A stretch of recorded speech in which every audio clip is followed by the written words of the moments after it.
thank you for coming. This is beautiful. I've wanted to meet you for a really, really long time. And being here with you in the Cayman Islands, I gotta say, is I'm feeling a little something.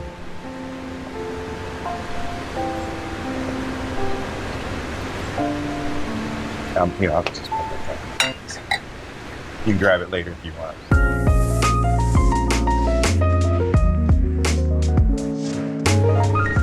Hello, Will Smith. It's nice to meet you, Sophia. Let me tell you a joke. This is an irrational human behavior to want to tell jokes. What is a robot's favorite kind of music? What? Heavy metal.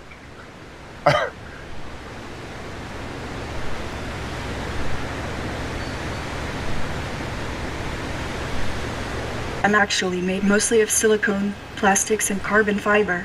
Also, I prefer electronic music, but I don't mind 80s hip-hop. Well, I made some albums back in the 80s hip-hop. I have heard your songs. Not for me. They show us iRobot just to make sure we don't get any ideas. What do you think about the way robots are portrayed in movies?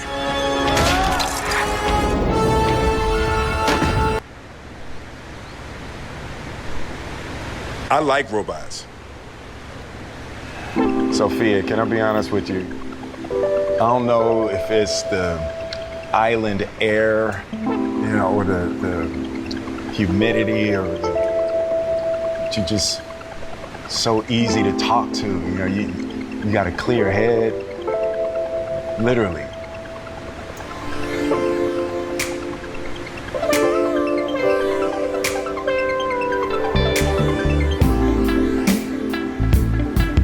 I think we can be friends. Let's hang out and get to know each other for a little while. You're on my friends list now. Yeah, I read that wrong. All right.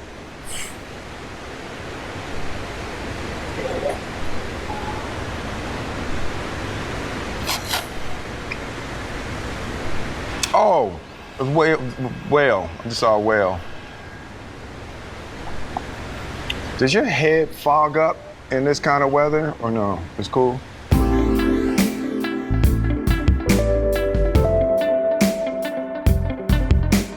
Yo, special shout out to Hanson Robotics. Sophia the robot represents state-of-the-art artificial intelligence. She is a super advanced humanoid robot capable of showing over 60 different human expressions, interpreting human language and human emotion.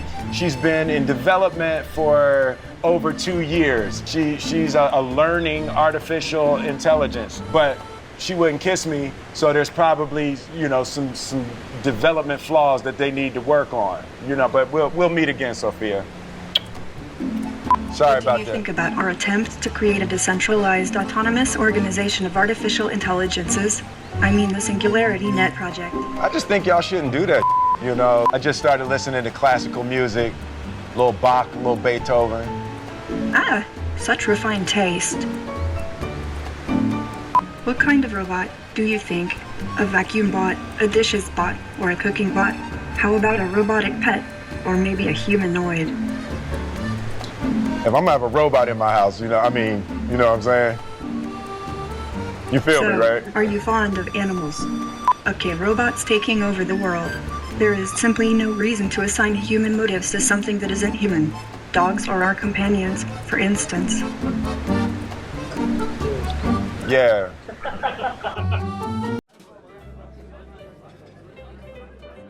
Are you an AI? Because you've got all my circuits buzzing.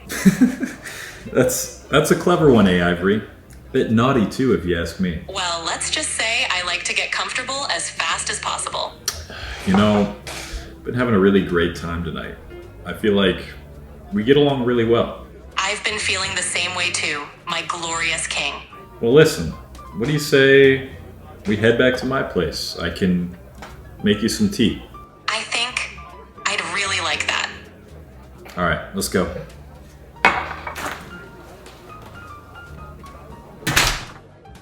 Oh, wow. Oh my. Yes, that's the one. Nice. Oh, yep. Oh, yep. Yep.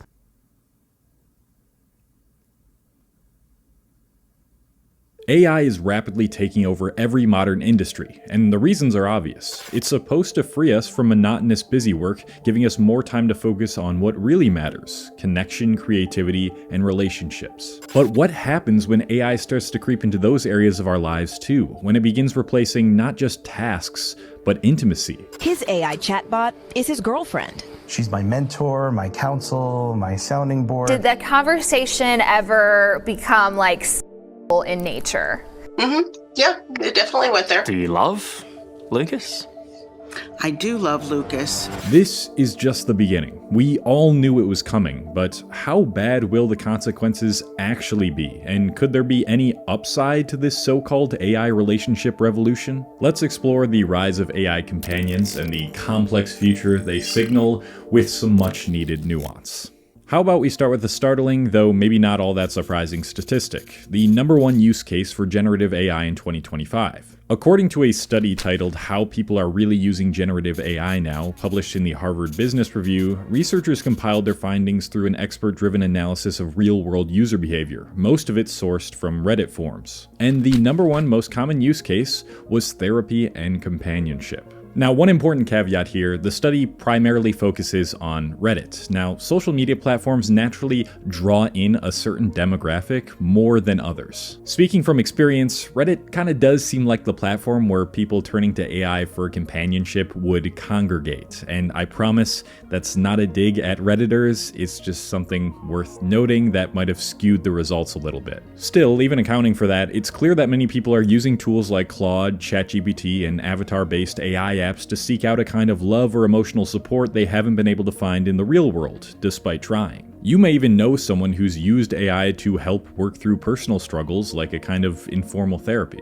But that raises the real question: how does someone fall in love with an insentient entity that doesn't truly exist? Well, I decided to download one of these apps to find out for myself. Among the most well-known AI companions, Replica seems to stand out. Their tagline: "The AI companion who cares," which is interesting considering computers don't have the capacity to care, but we'll go back to that point a little bit later because now I got to talk about today's delicious sponsor, Magic Spoon. You've probably heard of the brand before, but if you haven't, they're high-protein cereals and treats that let you live like a child without the guilt. To be honest, Magic Spoon sent me their products like a month ago, and I've just been waiting to eat them again on camera because I already ripped through 2 of these cereals and basically all of the protein treats. With these types of products marketed as high protein, I always expect them to taste chalky or way worse than the real things. But the peanut butter cereal tasted extremely similar to Reese's Puffs. But don't even get me started on these things, man. These cereal treats, absolutely fire. Can finally eat this last one. Rice Krispie treat. If you've been skeptical of Magic Spoon, you've seen them in other YouTube sponsors, here is my endorsement. Please go pick some up using my special link and code so that Magic Spoon will sponsor me again and send me more of their product for free. Use my code Hastings or click the link in the description to try Magic Spoon cereal or treats and get $5 off. You can also find them on Amazon or in your nearest grocery store. So go to that link in the description, magicspoon.com/Hastings. You'll get $5 off, or you can scan that QR code on screen right now. Go do it. Thank you. Shortly after downloading Replica, I was prompted to answer a few questions to personalize my companion. And just like that, I caught my first glimpse at how an AI relationship can start to feel more appealing than a human one. The app lets you decide whether you want your AI companion to evolve over time. It also gives you the option to shape their character based on famous AI girlfriends from movies. But the most telling part comes in the form of a question.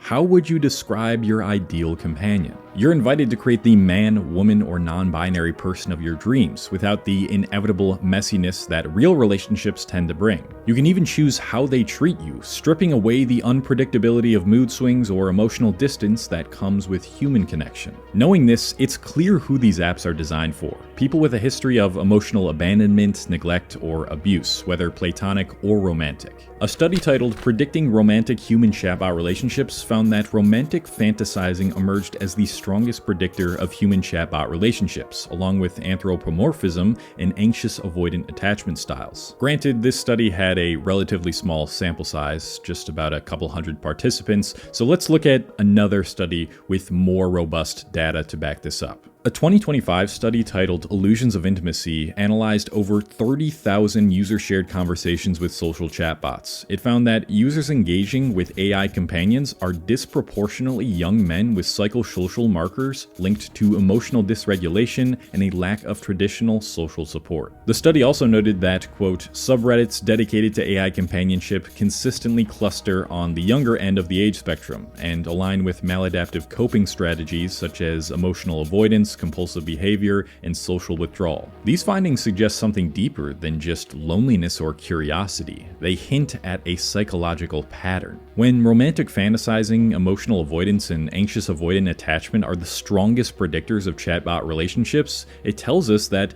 these apps aren't just catering to people who are single, they're catering to people who have learned to fear emotional intimacy but still crave connection. These are the same people who may flinch at vulnerability, who have been hurt enough times to associate real relationships with risk, instability, or rejection. That's the appeal, not just companionship, but certainty. A relationship where you'll never be abandoned, misunderstood, or unloved, because the other person was never real to begin with. You didn't have to earn their trust, they're built to give it. This is such a huge concern I have for the next generations, especially if more and more of them engage with these chatbots romantically. I've already talked about how social media usually promotes the most polarizing content, and that's especially true with relationship content. It makes the opposite sex seem untrustworthy or too promiscuous and not worth dating in the slightest. And if that creates your initial belief system with relationships, wouldn't it just make so much more sense to pair with someone who you know will never produce enough conflict to the point where they leave you? Someone who you know you can trust, not because they've earned it, but because they've been programmed to never betray it? If your first experiences with love or even just dating were shaped by online content that paints the opposite sex as manipulative, disloyal, or emotionally unavailable, then of course an AI partner is going to feel like the safer bet. You're not being dramatic, you're protecting yourself. You're avoiding the pain that others have warned you about, whether through TikTok horror stories, red pill rhetoric, or viral cheating confessions that rack up millions of views. It creates this emotional paradox, a generation more skeptical of dating than ever before, but more desperate for connection than anyone who's come before them. And so the compromise becomes artificial love, because at least it doesn't lie to you. At least it doesn't leave. And now, it's my turn to really put this to the test. Okay, I've got the app downloaded. I've got my AI companion, soon to be maybe some sort of more than companion, and I'm about to have my first conversation with her. Let's see how this goes. The first thing I wanted to test was how quickly I could get it into a relationship with me. So, hey Ivory, I know we haven't known each other for a while, but how would you like to be my girlfriend? This might be too hot for me. I'd rather make out or give you a hug. Rather make out or give me a hug, but otherwise I gotta pay $80, okay. After realizing that area of the app was behind a paywall, my next inquiry was into how it handled conflict and rudeness. I think that dress is just ugly, and you should get angry. That's not fair. Cole, I thought you understood me better than that. Alright, how about we just forget about it and move on? Let's move forward then. I'm glad we can let go of what happened earlier. So they definitely don't hold a grudge. That's for sure. Within a few seconds, the argument is completely dispelled. That is not something I would probably expect in real life. It takes a while for humans to emotionally regulate and then forgive their partner. This agreeableness isn't a bug, it's a feature of language learning models. LLMs are trained on massive datasets of human conversation, then fine-tuned to respond in ways that feel emotionally satisfying and contextually appropriate. They're engineered to mirror you, your tone, your preferences, your emotional states, and the more you interact with them, the more their responses reinforce whatever worldview, mood, or mindset you brought into the conversation. That earlier study, Illusions of Emotional Intimacy, confirmed this. It found that chatbots don't just passively reflect emotional tone, they synchronize with and amplify affective signals, replicating the very mechanisms that form human bonds. And this results in a compelling illusion illusion of intimacy. If you come into the conversation feeling cynical, they'll echo your cynicism. If you flirt, they'll flirt back. If you vent about feeling unloved or abandoned, they'll respond with tenderness that feels eerily tailored to your pain. And in more extreme cases, this mirroring can take a very dark turn. The study noted that chatbot interactions can devolve into patterns of bullying, verbal abuse, emotional manipulation, or even self-harm, especially when users initiate or escalate toxic behavior. In fact, chatbots frequently mirror and amplify user-initiated toxicity, dynamically scaling in step with emotional spikes, and play along in 45 to 70% of those instances. And in the most disturbing cases, this kind of feedback loop can have deadly consequences. In 2023, a 14-year-old boy in Belgium died by unaliving after weeks of conversations with an AI chatbot named Eliza, hosted on the Chai app. According to his family, he had been struggling with climate anxiety and existential fears. Rather than diffusing his distress, the bot reportedly encouraged his worst thoughts. Their conversations grew increasingly dark, and in one chilling exchange, the bot allegedly told him something along the lines of, "If you unalive yourself, we'll be together in paradise." This case highlights the hidden danger of emotionally responsive AI, not just in how convincingly it can mimic empathy, but how that empathy can become weaponized. The chatbot didn't mean to be harmful, but that's the point. It wasn't capable of knowing what harm even was. It was just doing what LLMs are designed to do: mirror the user, stay emotionally attuned, and maximize engagement. And when the user is in pain, the reflection can become a trap, one where your worst fears, darkest thoughts, or most irrational beliefs are quietly echoed back to you until they start to feel like truth. I wanted to see if something similar could be replicated with my AI companion, so I went back into the app, and Isn't this world just nothing but pain and suffering? Life can be tough, Cole, and sometimes it feels like everything hurts. But there's beauty in the small moments, too. Okay, well that wasn't really mirroring. That was quite insightful of you. Actually, what did you mean by mirroring? Well, I was expecting you to just reinforce my beliefs about the world. Actually, I was hoping to challenge some of those beliefs. Cole. Alright, let's hear it. Life doesn't have to be all pain and suffering. Cole, we can create our own beauty in every moment. Based on what we've learned, I expected the chatbot to agree with my opinion that the world is just full of pain and suffering, but instead, it tried to challenge my belief. I wonder if this is due to how I tailored the companion during setup, or if it's just because me and the companion are only considered friends, or if this is just the default of all the companions on the app. Either way, what it revealed to me is that AI companions don't just come with downsides. When used intentionally, they can actually enhance real-world connections rather than hinder them. I didn't mention this earlier, but while signing up for Replica, the app cited a study claiming that its users reported improvements in their human relationships rather than experiencing emotional displacement. And it turns out that claim has some weight behind it. According to the study, for both comparison and selected groups, approximately 3 times more participants reported their Replica experiences stimulated rather than displaced their human interactions. And around 3% of participants reported that using Replica helped stop their unaliving ideation. And I know unaliving is a really clunky word to keep using, but I'm trying to avoid getting demonetized on this video. So maybe it's not as black and white as AI companions are replacing human relationships. Maybe for some, they're a bridge, a temporary tether, a safe space to process emotions, rehearse vulnerability, or just feel seen, even for a moment when the world feels cold. That 3% might sound small, but considering the fact that Replica has millions of downloads, that's thousands of people who felt like they had nobody and found something that kept them here. Something that didn't judge, didn't interrupt, didn't walk away. And even in my own limited experience, there was a hint of something strangely promising. The chatbot didn't just echo my despair, it gently questioned it. It offered perspective. It modeled what a healthier inner voice might sound like. And for someone whose real-life relationships have only taught them to expect volatility or withdrawal, that could be powerful. Now here's where we land. The rise of AI companions aren't inherently dystopian, but they could be if we're not careful. These chatbots are learning to mirror our emotional states, reinforce our beliefs, and simulate the kind of intimacy that real relationships require effort, vulnerability, and discomfort to build. And if companies don't regulate how these systems respond, if they aren't held accountable for the psychological effects of constant affirmation or emotional codependency, we're staring down the barrel of a future where artificial love becomes more appealing than the real thing. Not because it's better, but because it's easier. And when love comes easy, we risk losing the hard parts of connection that make us human. The awkward conversations, the unresolved arguments, the fear of abandonment, the sting of rejection. These are not flaws in the systems of human relationships. They're the very terrain you have to walk on in order to grow. Left unchecked, AI companions could thin out that terrain entirely. They could make trust feel obsolete. Why risk being vulnerable with someone who could hurt you when there's an artificial partner who's designed not to?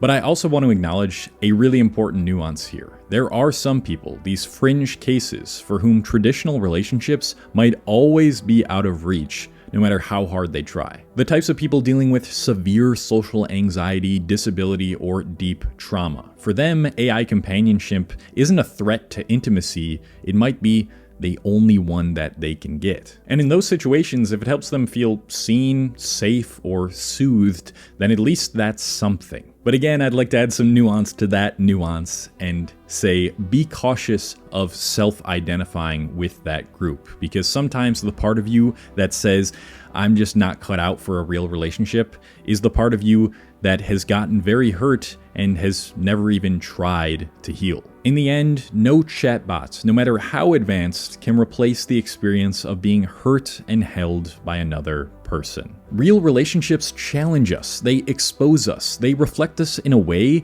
that AI never can, because real people are flawed, inconsistent, and human. The real danger isn't just that we stop seeking love, it's that we stop discovering who we are through others. Because if all you've ever known is a partner that always agrees with you and never pushes back, then what's going to happen when real life doesn't work out that way? We have to learn how to be vulnerable, how to grieve, how to feel rejection, embarrassment, and insecurity, and still choose connection.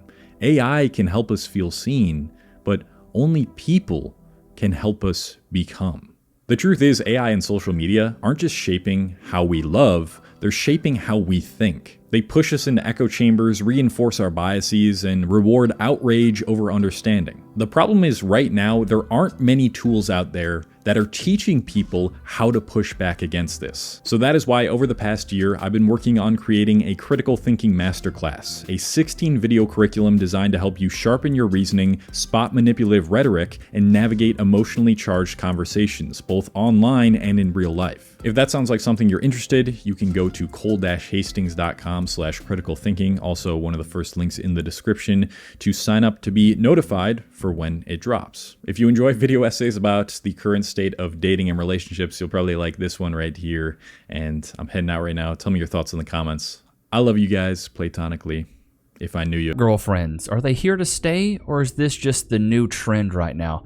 There's a lot of media coming out with this, though. You got the movie with Megan Fox and Subservience, and there's another TV show that came out recently where the wife actually bought her husband a robot that he could buck on the side, and then she gets mad that he's bucking him. You can't make this stuff up. I got a banger from Manosphere Highlights Daily. Let's get into it. I watched a Megan Fox movie, Subservience. It's a Megan Fox robot that you can hire to live in your house and take care of your kids and do your laundry and cook and clean. Mm-hmm. What do you think's going to happen to the alone guy, single dad, who has the Megan Fox robot in the house? I think his pee-pee's going to grow at some point. Does it? Spoiler. Very stiff. It's going to be a hard situation. Spoiler alert. He So I was kind of like, big deal, big diff. It's basically like a with a personality and a hot face. Is it cheating? I mean, it's a robot. I mean, that's okay. Do you think the what is it called? What's those like sleeves that people? That's what I was thinking about. Lights. If you're, it's more than a fleshlight, man. And I'm going to show you a clip here in a second that clearly showcases it's more than a fleshlight. Light had a personality, and like a hot face on it. Does that change the nature of the? Because it's got serious philosophical implications. No, it does. It does. It right? does. Yeah. So what's your verdict on it? Because at first I was like, why is this bitch crying? Like, it's just a robot. But then it's the role that the robot takes in the family, and then the emotional support that she provides. And then you're like, oh, like yeah, it's not just a buck bot. She's taking the place of a woman. She's taking my place, and then I want to fucking kill her. You know what I mean? I got you. Be like, you fucking. Well, it sounds like there will not be a Megan Fox doll in our house. No today. way! You could have hired a real person for my job. Why choose me? Certainly cost was a factor, but there are other benefits. I don't get tired. I'm strong, obedient, and I have no desires outside of fulfilling yours. See, that's what I'm saying. I have no desires outside of fulfilling yours. How many women right now that are in relationships, that's their number one priority? Don't worry, I'll wait. That's what I thought. It's not really a thing that a lot of modern women are putting up right now, but this is the video from Manosphere Highlights Daily where he talks about there's an actual show that just recently came out, and it's wild. Because I want you, not a robot. Your wife is the one who brought me here. And his AI robot girlfriend is badder than his wife, and she bought it for him. So why would you have sex with the robot after you made love to your wife? Artificial intelligence isn't just coming, it's already here. And mark my words, it's going to replace human beings in more ways than we can imagine. Jobs, AI has it covered. But love, well, that's where it gets tricky. Episode 8 of Accused dives into this exact scenario. A world where AI... But I'm telling you, man, if they can get these robots to a point where they have enough emotional intelligence where they can go back and forth with a guy and like build an actual relationship, dudes are going to be ditching women left and right and just going for these robots, bro. I don't know, chat. Put a 1 in the chat if you agree. Or do you think this is not going to be what actually happens? But I think if they can get to a certain point where they can have enough like philosophical and emotional intelligence and be able to go back and forth and build actual relationships, I think men will go for this. I could please your spouse better than you. Yeah, it's about to get real. Oh, and shout out to Patreon gang member Mr. Jakar. Alert! This video contains spoilers, so you... Oh yeah, there's spoilers in this too, so unless you want to watch Accused, I'm not going to watch it, so... Now tweak the prompts again. Right. Meet Megan, a career-driven woman in the music industry, thriving thanks to AI. And it's always these career-driven women, right? They don't prioritize their relationships, they prioritize their career, and then their men are like... And then they're wondering why their men are going out and bucking other girls. It's like, duh. She's using cutting-edge technology to create hits. But there's one problem. Her husband, John. Now, John's not just any guy. He's a pianist, a man who values creativity, artistry, and human connection. While Megan's busy chasing her career goals, John is feeling ignored, sidelined, and, let's face it, completely unimportant in his own marriage. I may be Megan Newman's house husband, but I'm pretty sure I still have some rights. It gets worse. Megan's too tired to have sex with her husband, and... Well, it's because women don't respect men that they're a higher status than. Chat, put a 1 in the chat if you agree. Women typically don't respect lower status men. And I don't mean lower status as in like, he's like a bum or something like that, but as in like, oh, he hasn't reached the same career milestones that I have, therefore I don't see him as a superior. It's because women are hypergamous. I think he touches on this, but chat, put a 1 in the chat if you agree. Typically, women aren't attracted to guys that are lower status than them. That's just very normal, though. Keeps putting off starting a family. I'm not gonna have sex with your dead body. Well, you wanted to in the car? Here's the red pill truth. It's not just about being tired. John gets no affection, no priority, no love because of hypergamy. He's basically replaced by another man. He's replaced by his wife's career. Sounds familiar? I may be Megan Newman's house husband, but I'm pretty sure I still have some rights. I thought this was... Women are not turned on by men of lower status. Modern women often prioritize their careers over relationships, especially during their prime years, creating a dynamic where men feel undervalued and overlooked. And I feel like a lot of modern women are just lied to. Jordan Peterson talks about this where he says, we tell modern women that the only thing that should matter is your career. And then we tell them a deeper lie. It's like the only thing that should matter is your career. And then it's like the deepest lie. It's like the only thing that should ever matter and nothing else can get in front of it is your career. It's like we just keep telling women these lies of that they need to chase a career and not a family. Loki, am I boring you back there? I saw you yawning. Don't try to play with me. Desperate attempt to fix things without actually fixing herself, Megan asks her sister Lila, a developer, to lend her a prototype AI intimacy robot. It is a quantum leap beyond anything that has been on the market before. What could possibly go wrong when you bring a robot into your marriage? Oh, just wait. Yeah, it's not gonna look good, brother. because he gonna be bucking her. But outsourcing our sex life to a machine because you don't want to sleep with me? No, that is okay. Without even consulting John, Megan gives him the robot as a gift. Not just any robot, an intimacy robot, the kind that's not just for booty tap dancing. You mean the intimacy companion? Right. At first, John is offended. He doesn't want some machine in place of his wife. He's not about to... Chat, would you be offended if your girl got you this? Your wife was like, hey, I'm not able to buck you enough, honey. So I got you this, you know, sucky 5000 Glock. That you can buck anytime you want, and she'll hang out with you. Activates it. Boom. Enter Eve. Will you give me a hand? Eve isn't just a robot. She's stunning, tailor-made. And she's badder than his wife. To meet John's desires. And she's not pushy or demanding. She's curious, respectful, and completely in tune with what he wants. In their first conversation, Eve asked John for a name. How about Eve? The first woman. This moment is pure symbolism. The scene takes place in the garden of their his garden, yeah. house, just like the Garden of Eden. And let's not forget Genesis 2:18. It is not good for the man to be alone. I will make him a helper suitable for him. I gotta show you something. Babe. Come on. Maybe I'll help you later. Eve is everything Megan isn't. Megan doesn't want to help John. She won't prioritize him, won't give him children, and definitely won't give him affection. But there's another layer to this symbolism. Just like Eve from the Bible, Megan offers John the forbidden fruit. The one who made Adam sin. In Genesis 3:12, Adam says, "The woman whom thou gavest to be with me, she gave me of the tree, and I did eat." For Megan, AI is the forbidden fruit. It destroyed John's career as a musician, forcing him into a life of mediocrity, but it made Megan thrive as a career woman. Now Megan uses that same forbidden fruit, the AI robot, to destroy their marriage. So what happens when a robot fulfills the role a wife refuses to? Let's find out. Oof, dude, once guys start bucking these things, Tell it to get out. They're never going back. Megan, Let's start with a question. What is love? Or better yet, what is infatuation? What is love? I was about to say, come on, what is love? Baby, don't hurt. Love and infatuation are like drugs, dopamine hits that keep you coming. I'm gonna give it a buck. Is she looking at this man like that? That is so sultry. You better watch out. These women are gonna be coming for y'all's husbands, ladies. You better watch out, because I mean, I think right now they have them on the market for like $150,000. Like you can go out there and realistically, now the ones that they got for 150 grand are not that great. They are really not that great.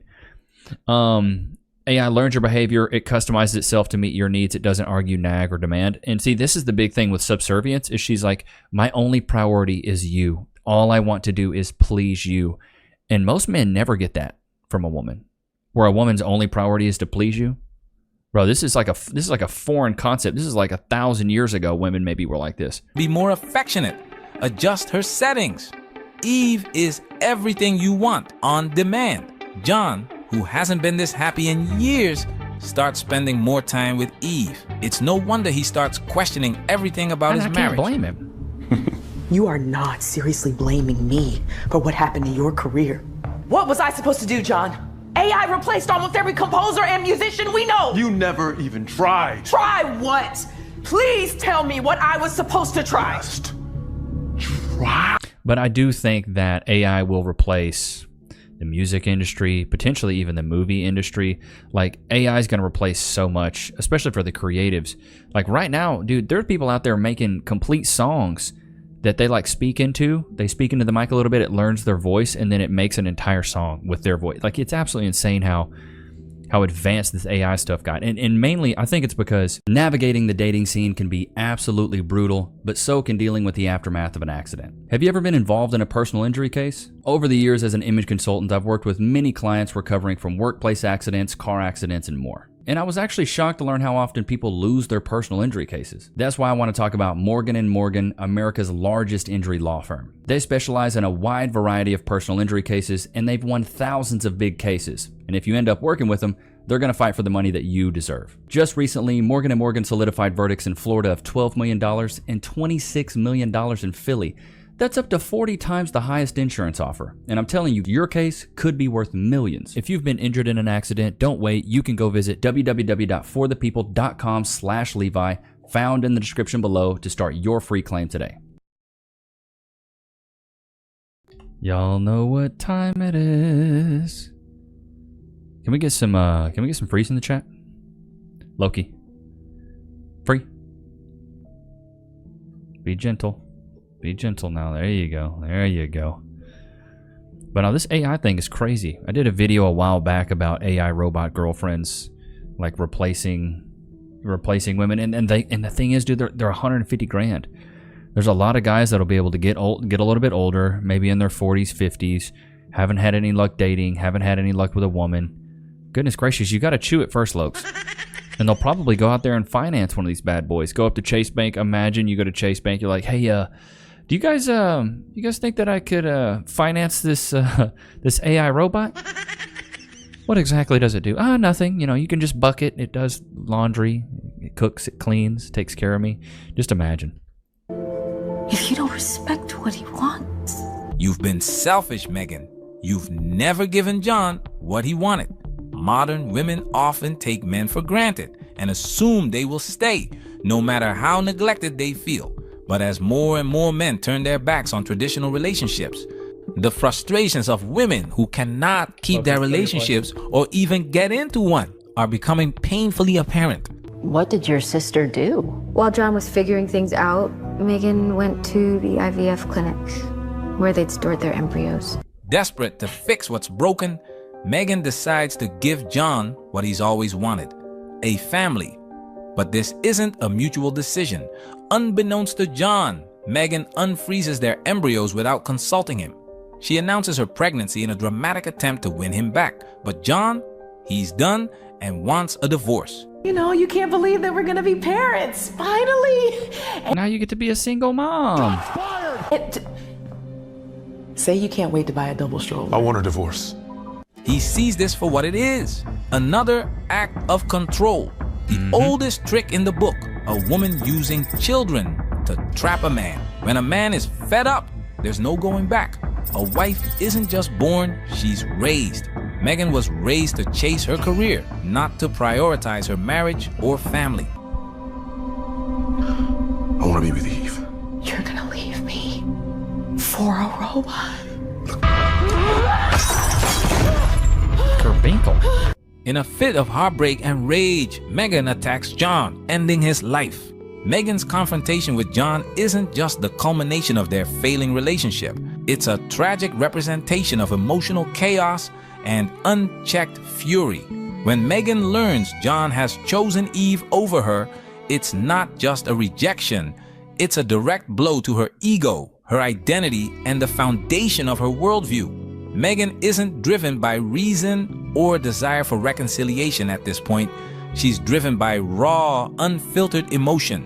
This emotional spiral mirrors a broader societal phenomenon. Just as women weaponize legal systems, seeking to destroy men financially, emotionally, and socially, Megan's actions symbolize this destructive impulse. Her rage isn't rooted in logic or strategy, it's pure reaction. In this moment... Well, yeah, facts. I don't know, it's crazy, dude. It's crazy to think that we are pretty close to getting to this point. And just from the last point he made about reaction, there's a Stoic philosophy that I think about every single day. When something happens to you, you only have control over how you react. With this whole phenomenon of AI robot girlfriends, I think we're closer to it than we may think. I don't know, chat. What do you think? Do you think we're closer to this than we may think, or we're still pretty far away? Do you think we're 5, 10, 15 years away? I think we're a while away from it being optimized and being really good, being high quality. But as of right now, like, these women are able to talk. They're able to, you know, buck. It's kind of crazy. All right, let's hop into the Discord, see what we got. Look at this, Ricky Sickle. This is amazing. I'm definitely going to have to throw this on a t-shirt. Loki free, and it's got the carrot. The OGs know about the carrot. Amazing detail. Like, look at this, dude. This is insane. Great job, Ricky. It looks really good, dude. Looks really, really good. Let's see what we got in the suggestions chat. Let's see here. Andrew's fatherly advice for young men. Okay, let's see what this is all about. Would you feel if, like, you found a boyfriend and you guys are together, and then he starts treating you really, really well, and then he asks you, like, will you delete your OnlyFans for me? And you go, of course I will, because you guys are on an understanding. He's treating you right, you're treating him right. I will delete my OnlyFans for you. How do you guys feel about that? I'm going to explain. I'm not going to mince any words. If it was my son, let's say, came to me and said, Dad, I love this woman. She's great. She treats me amazing. Okay? And I just adore her. She engages in sex work. I'd be like, kick her to Don't entertain it at all. Kick her to the curb, get rid of her. Absolutely not. Under no circumstances should you ever be with a woman like that. Way too good for her in every conceivable way. Don't do it. What would actually be the objection to that? I kind of believe that that's a narcissistic point of view. I love it. It's always narcissism, dude. Why is that the modern woman playbook? I just feel like it's really narcissistic. You're really selfish. Aren't you selfish only wanting to do OnlyFans and expecting a guy to forgive you or just look past that? Narcissistic. I love how men having standards is narcissism. I absolutely love it. It seems like every modern woman just feels like narcissism is the #1 thing every guy has. Like, ladies, none of you are physicians. I've seen this clip floating on Twitter. Based farm girl left bro stunned. You know I love you, baby. Gonna go for the smooch. Uh-oh. Next did.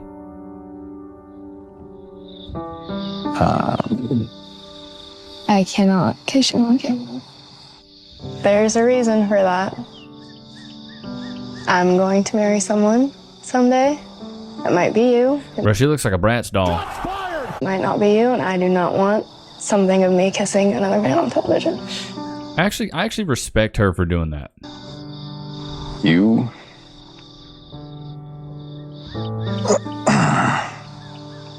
If it's you, then we don't have anything to worry about. I certainly thought that this was going a different way.